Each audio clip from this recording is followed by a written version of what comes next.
Taylor Swift on Dubai 103.8, one of my favourite songs from that album. I hope you're well, I hope you're having a lovely afternoon. We're talking about third culture kids after past.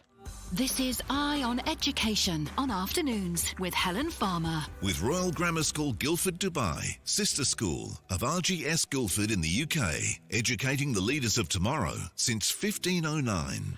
Really honoured to have two important voices in the studio today. Harmeet Kaur Dhillon is the co-founder of Incluzun, an organisation that is really dedicated, as we've been hearing, to giving LSAs, parents, everyone involved in the inclusion community a real voice. They recently had their awards, and we've got Dad Faisal Aziz with us today.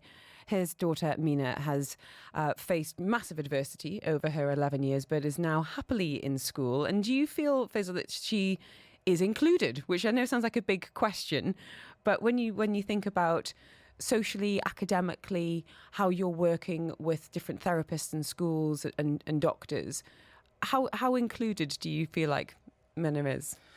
Well, say there is an African proverb which says it takes a community to develop a child. Right. So I think it's for a child's well-being and social inclusion, it's a responsibility of not just the school. It's about the social part as all well. Coming together. Absolutely. So it's about other parents educating their own children about what disability is.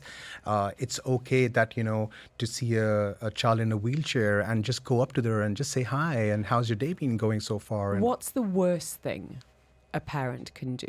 And I'm thinking about when there's little kids who haven't perhaps got, learnt those social cues about pointing and staring and things like that. Yeah.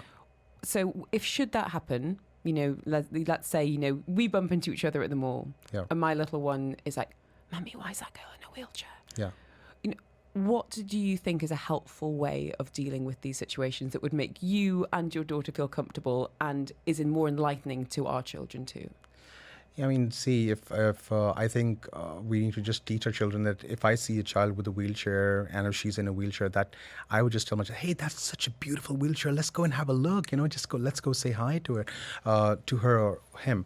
But I think that's something which we get a lot of stares for people who have probably not been, been educated about it or who've not been given this awareness. So I think it's parents should really, even when they're reading storybooks, when they're watching television, when they're watching movies, I think it's the responsibility of the wider ecosystem to have that included. For example, have you noticed that any mannequins in the shopping malls are not in a wheelchair? For a long time, you would probably see a white mannequin and not a black mannequin. And, these things are now slowly coming up.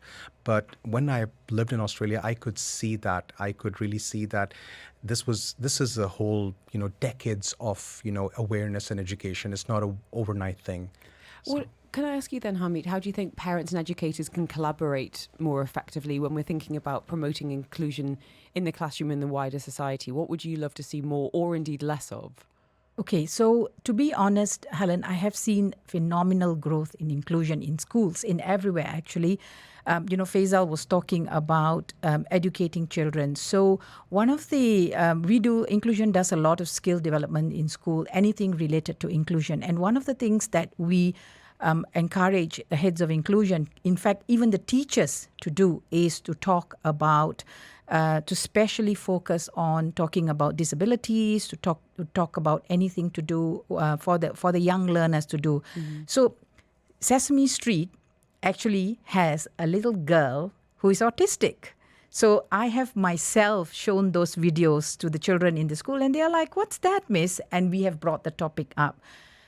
We had a fantastic art teacher in our school who did a whole week of what it was like to be disabled to create art. For example, she would make everybody wear a blindfold and say, "Okay, now you're going to do, art." So talking about it to schools in the classroom, not shying away from it. So that's one way, because these children will then go home and speak to their parents. Mm-hmm. The most important thing is including children with disabilities. So having them as part of the classroom culture, ensuring that they are there in the classroom so the other children can understand that, oh, this is just a part of my daily life. There's nothing to be afraid of. Exactly. And I think everybody gains from that. Absolutely everybody. But I think to come back to Faisal's point, a lot of it comes down to our own discomfort as parents, and we need to educate ourselves. We need to get more comfortable with having conversations that we might find awkward. And there are now, I mean, shout out to Jessica Smith, who I hope you've met over the years. She's got, a fantastic range of books about diversity, inclusion, and people of determination. And it's a choice of a parent, really, for us to start integrating toys, books, conversations. I love the Sesame Street example, so I'm definitely going to be looking that up, because, it's a big world there. It takes every kind of person to make that world go round. And the more siloed we are, no one comes out on top. Peppa Pig. Sorry. Really? Yeah, but we do have a lot of parent advocates out there. We have a lot of parent support groups. So, for parents, and they will come, and these parents will come into schools. They will come anywhere to talk and to advocate for their children. And we have parents who have successfully integrated their children, and today they are independent young adults who are in the workforce. So it's people like this who would love to come forward and to talk about the challenges that they have had. Faisal is still on his journey, but he has come a long way. And I think, coming back into the UAE scene, he's definitely noticed that, it's a lot more advanced than it was before. We have so many organizations here, both governmental and private, who are supporting inclusion, who are making sure that, it happens.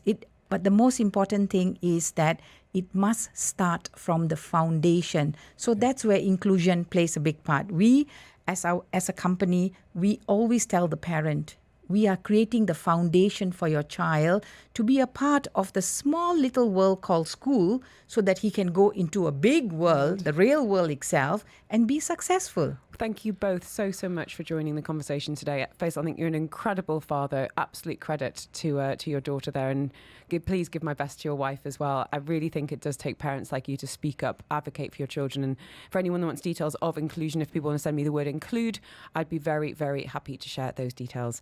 Harmeet and Faisal in the studio today.